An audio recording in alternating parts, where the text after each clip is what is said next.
This device is recommended as part of treatment in case of chest contusion, rib fracture, or floating chest to prevent paradox breathing and following thoracic surgery. While wearing the splint, the movements of the ribs are decreased, thereby decreasing pain. Less pain helps to allow adequate deep rest to promote ventilation of the lungs, decreasing the chances for complications later on. Orthoses in the Chrisofix family are composed of multi-layers of breathable medical-grade materials. The rib splint consists of layers of foam and moldable aluminum core for a precise fit and good efficiency around the affected area. Another advantage of the Chrisofix Rib Splint is that it's radiolucent, allowing for assessment of the patient progress on radiographs.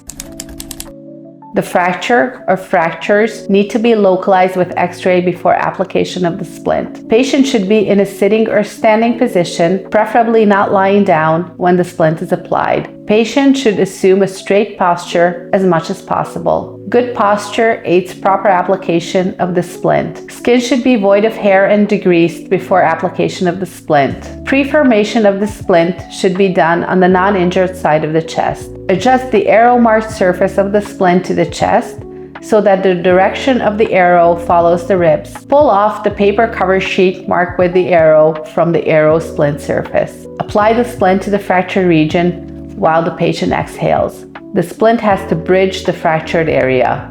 While the patient inhales, remove the paper cover sheet from the bottom of the waterproof foil and press the adhesive foil edges to the skin. Using the flap on the outer surface of the splint, remove the outer see-through foil. This will make the waterproof foil breathable. Do not leave this last cover sheet on the splint and only remove it as a last step, otherwise the splint is not usable.